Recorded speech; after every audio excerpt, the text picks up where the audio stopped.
a message, what would that message be? And whom would you give it to? This question was asked by Ryan Avery last December during his speech. And when he posed this question, I thought to myself, well, that's easy. My message, I love you and thank you. And the person to whom I would deliver this message, my mother. The person who's been there every step of the way, who sacrificed so much for me and stuck by me even when I was not appreciative of her efforts. But as Ryan continued to speak, I began to think of the other people who had made a positive impact on my life. And I also thought about those people that had hurt in my life and how I would love to be able to tell them, I'm sorry.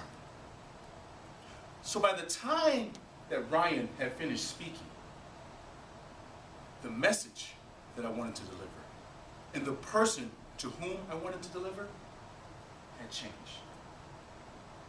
If I had to walk 1,000 miles to deliver a message, what would that message be and to whom? My message would be this. Number 1, be thankful. Number 2, know and accept yourself. And number 3, say, I love you. And who would I deliver that message to? Myself. Be thankful. I would tell myself to remember the lesson of the birth of my son. May 8th, 1999. The day that my son was born, which should have been a joyous occasion, became a very traumatic experience.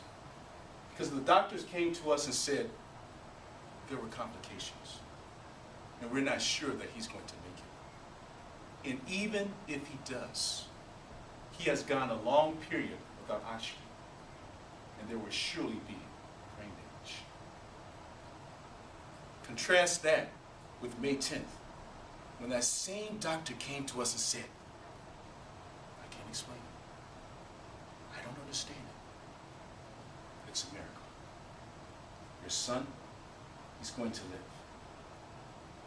Each and every day that I look at that son of mine, I realize how lucky, how blessed I truly am, and how insignificant these things that I call problems really are. When in doubt, realize that I have so much more to be thankful for, that there is no reason ever, ever to complain. So number 2, to know and accept who you are. I remember very well in August day, 1981, I was in Gainesville, Georgia, at my maternal grandparents' house. And my paternal cousins had come by to pay a visit. We ran through the house, went right past my grandfather, didn't say a word, ran down the steps, and played. But let me tell you a little something about my maternal grandfather. This was a loving man, robust, strong man, who when I was a little boy would take me with him when he would go feed the pigs, or would take me with him when he would go hunt for rabbits. Or if he decided he wanted to go for dinner, come on, grandson, let's go. And my fondest memory of my grandfather is my mom and I going down to Georgia in 1972, and I'm tired and I'm crying, and my grandfather picks me up in those big hands and said, come on, boy, it's granddad. How much warmth and security I felt.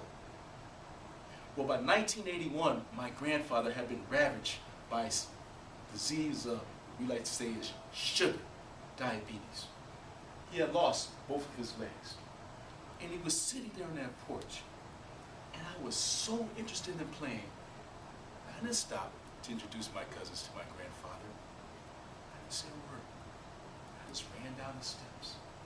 And I had this distinct, vivid memory of looking back up at the porch and my grandfather bending over the railing, looking down.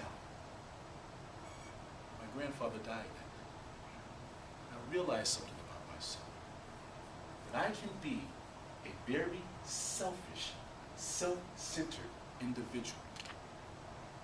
But understanding this character flaw lets me know what it is that I need to work on to be the person that I wish to be. Number 3, say I love you. Last August, I buried my mother-in-law, as I like to call my mother-in-law. In February, she had been diagnosed with a heart that was just failing, and there was nothing else they can do. So we made sure to say we love her. We did the picnics, the barbecues, took her out to get some ice cream.